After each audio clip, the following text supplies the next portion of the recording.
Can someone who knows more than me help me out with this one? So I've been using usaspending.gov to look into the USAID spending over the last 4 years, because cracking open the USAID scandal changes the game. It is the story right now.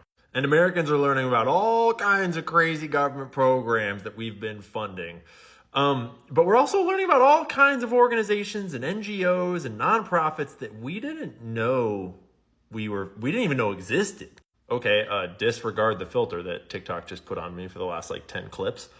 And in the data here, I noticed that when you sort it by the size of payment, the largest payment, $6 billion, is to Chemonics International Inc., and then Pfizer. But then there's more Chemonics International Inc., and then there's more Chemonics International Inc., then there's more Chemonics International Inc., then there's more Chemonics International Inc. and more Chemonics International Inc. And I'm hoping that some of you already know about Chemonics and can give us some leads and get the ball rolling of what the hell this is. When you dig into the sub-awards that they're giving out, it's basically all just transporting pharmaceutical products all around the world to all sorts of developing nations. Looks like it's mostly AIDS drugs, which is an insane amount of money. Side note, can anyone describe to me why the AIDS epidemic is such a problem in Africa? Are they all doing heroin? Are they all having butt sex? Why is AIDS everywhere in Africa? Is it just from poor sanitation? Or is it possible that we're not being told the whole story about the AIDS epidemic? What? But anyways, Chemonics International has earned $1.8 billion just in the last 12 months. But in all fiscal years, it looks like $17.3 billion. When you go to their website, their board of directors page no longer exists, which is kind of sus. But when you plug it into archive.org, you can get access to their board of directors as of 2024. And they don't seem like crazy sus. They seem kind of like nobodies, with a few exceptions that have worked in big tech and big medicine and big supply chain kind of stuff. There is this dude, Gunjan, who has worked for Disney Plus and Amazon Fire TV and Prime Digital and Amazon Studios. And why is that experience relevant to international aid work delivering medicine? But anyways, Wikipedia says that Chemonics is the largest for-profit recipient of U.S. government foreign aid. As of 2019, the company has approximately 5,000 employees.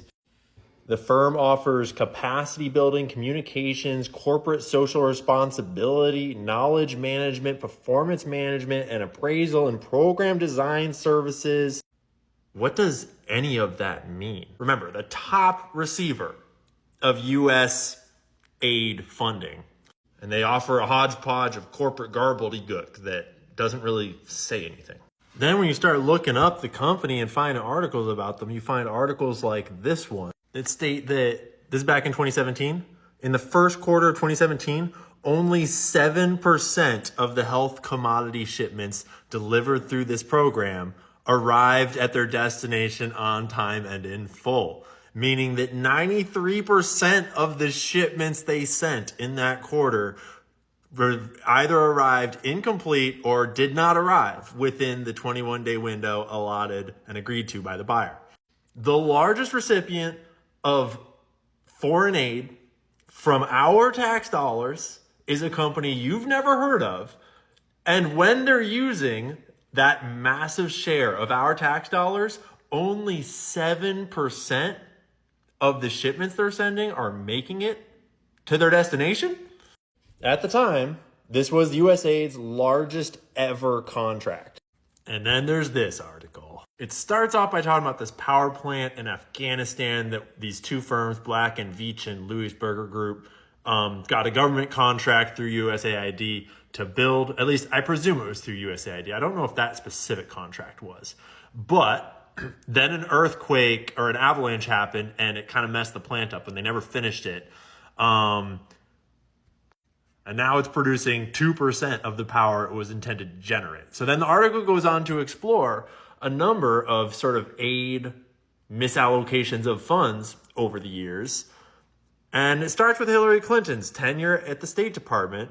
The company CEO was indicted for siphoning money from USAID reconstruction contracts in Iraq and Afghanistan, because that's what USAID is for Hillary Clinton's friends to siphon money out into their own pockets.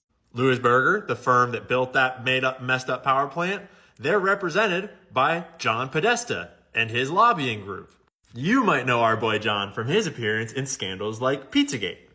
But then it goes on to talk about how Podesta was tasked to come up with these sustainable development goals for this Council of International Development Companies. And one of those companies is Chemonics. Chemonics is the one we started on, the one that's the largest recipient of USAID money there is. And they thrived during Clinton's tenure, nabbing more contracts during the Haiti reconstruction effort than any other company. Funny, Cheryl Mills, Clinton's then chief of staff, was the point person, Politico reported. So USAID propaganda outlet reporting on USAID grifters about USAID programs that aren't, none of it is doing what we're told it was doing. If you don't know about Laura Silsby and the Haitian children trafficking scandal that erupted, that the Clintons and Cheryl Mills and Bill were all clearly involved in, like literally a trafficking ring got exposed, then it turned up in the Clinton emails that they were funded by and consulted by the Clintons. And then it turned up that the Clintons were protecting them. And then Bill Clinton got this position as the interim Haiti Recovery Commission chair, and he pardoned them and sent them home and covered it all up. It's a whole scandal. But despite Chemonics' scandals in Haiti, it continued to win lucrative USAID contracts in 2011 in Afghanistan. The project was intended to create 300,000 jobs. By 2013, after 2 years, it had only created 2,458 jobs. In May 2009, it won a $90 million contract to grow exports and employment in the Pakistani economy. The USAID Inspector General found no measurable increase in sales or employment after the first 2 years of the project. So can someone please help me out? This is the largest recipient of USAID funding, apparently, and they're ineffective.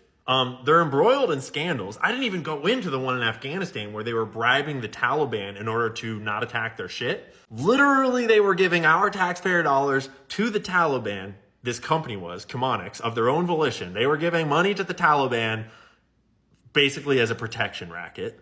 And I know it's not as funny as like trans operas, but every direction you look in this USAID scandal, you're finding wasted money, crime, cover-ups, intelligence networks, bureaucracy, grifting. It's so fucked up. If it's not apparent to you by now, this is the deep state.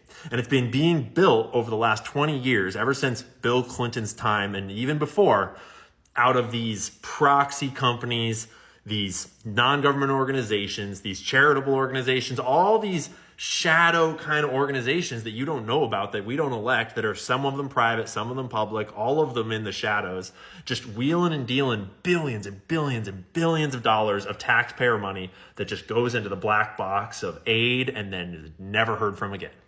If anyone else has any dirt on this Chemonics company, I would love to hear it.